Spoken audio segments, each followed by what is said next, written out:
Welcome back to another episode of Rock Boys Football. Ryan Day, the Ohio State Buckeyes continue to build what is the number one class in the country in the 2025 cycle, landing the commitment of four-star defensive lineman Jarquez Carter from the state of Florida. Now, for the Ohio State fans, if I were to just sell you early on Jarquez Hunter, this is a kid that is just turned 17 years old.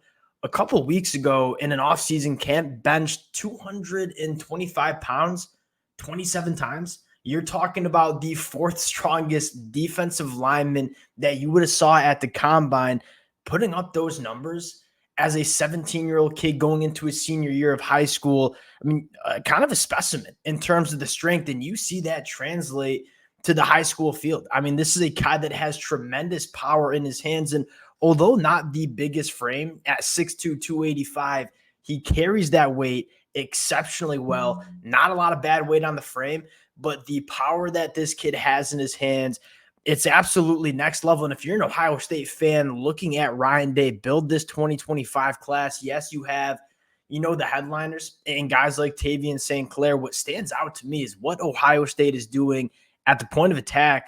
On the defensive side of the football, they are just filling it up with blue chip prospects on the defensive line. Jarquez Carter, certainly going to be one of those guys, going to get into the film, talk about what he brings to this Ohio State defense. Before we do it, as always, massive shout out to you guys. And it's been a blast the last couple of months breaking down all these commitments, the amount of support you guys continue to show it. It truly does mean a lot. I mean, if y'all are checking out recruiting updates in the middle of July, I can't thank you guys enough. If y'all do enjoy the content, consider subscribing to the channel. And without further ado, let's get into Jarquez Hunter. And again, it starts with the strength that this kid has in the upper body. 27 reps to 225 on the bench press. That's very, very impressive. But what you love the most is how it translates to the football field. I mean, we all know those workout warriors who put up some big-time numbers in the weight room but don't translate that strength between the lines on the football field. Jarquez Carter does. Now, you take a look at the production at the high school level, he's checking a lot of boxes. I mean, the last 3 seasons, 81 tackles for loss, 26 sacks, starting back to his freshman year. He hasn't even played his senior season. He's putting up some really impressive numbers from the production standpoint. Then you get into the player.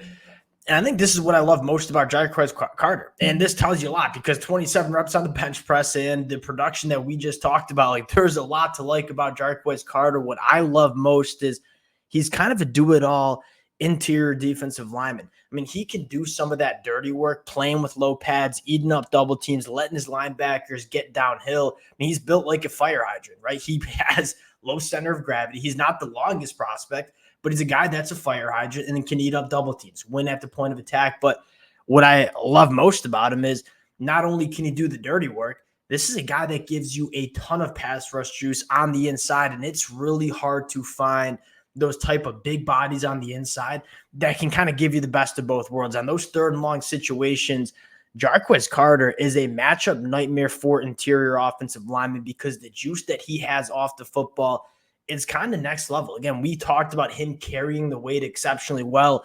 You see that as a pass rusher. I mean, some burst, some bend, challenging interior offensive lineman from an athletic standpoint, and uses his hands exceptionally well. And you can tell the bench press in terms of how he uses his hands, devastating hands on offensive linemen, and kind of knows how to use the limited length that he has, which is kind of rare when you're talking about prospects coming from the high school to collegiate ranks. You don't normally see this much refined pass rush moves. Jarquez Carter brings that to the table. You get into the film, really, really impressive, as you would expect, right, from a guy that's putting up 84 tackles for loss and 26 sacks in 3 seasons. I think winner first is the get off. I mean, you kind of freeze frame here. If you were to go back, it kind of pops out on the film. He's the first one off the ball every single time. And then look at the bend around this interior offensive line. You can't really see it because of the angle. I mean, he's just winning from an athletic standpoint. Again, you see him carry that weight exceptionally well, getting some work as an edge rusher as well because he's that kind of caliber of athlete. Violent hands. I mean, he just knows how to use his hands, and then you see him getting after the quarterback, closing distance in space. I like this rep a lot too. You talk about low pads kind of being that fire hydrant on the inside of the defensive line. This kid plays with low pads, and it's easy for him to do so at 6'2", 285 pounds. Low pads, eating up a double team, splitting the double team, and ended up making the play behind the line of scrimmage. He just seems to do it all as an interior defensive lineman. You see him win with the devastating punch that he has in his hands. This kind of shows you what you love about Jarquez Carter. Yes, he's a phenomenal athlete. He knows how to use his hands. Gets off the line of scrimmage, low pads, hands on an interior offensive lineman, and just walking the guy into the backfield, then getting off the block. I mean, this is what you have to absolutely love. Then running the line of scrimmage, making a play in the backfield. I think I don't know if it's the highest upside because of the slight frame, or I should say short frame, not slight frame. It kind of reminds you of what Michael Hall was able to do for Ohio State too, in terms of not being the biggest imposing frame, but a next level caliber of athlete. And you just see interior defensive linemen really struggle to deal with Michael Hall. I think Jarquez Carter can kind of bring that same MO to Ohio State. One of the more slept on defensive linemen in this class. And you start scrolling down, and again, I think it's headlined by some really, really good top-end players. Tavian St. Clair, Devin Sanchez, Naheem Offord, 3 top 10 national prospects. What I want to focus on is what they're doing at the point of attack. Zion Grady, one of the more juiced-up edge rushers that you'll see in the 2025 cycle. You continue to scroll down and say London Merritt, Maxwell Roy, Zahir Mathis.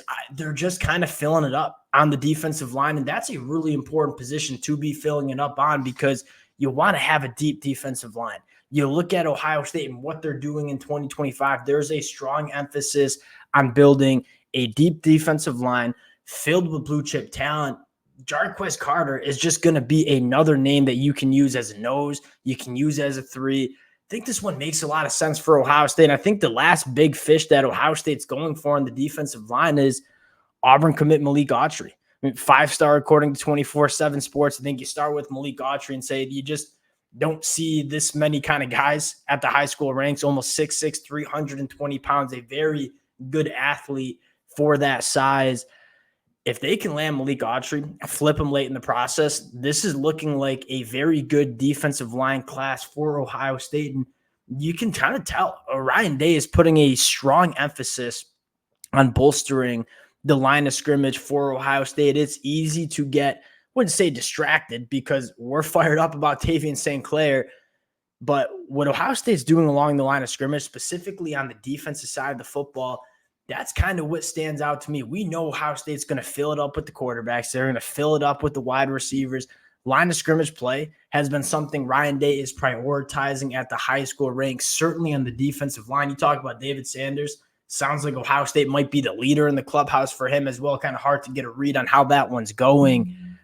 Ryan Day pushing his chips in, getting the line of scrimmage right at the high school level. You love to see it. We'll close it there. Appreciate you guys rocking with the fellas. Again, if y'all do enjoy the content, consider subscribing to the channel. We'll talk to y'all later. Peace.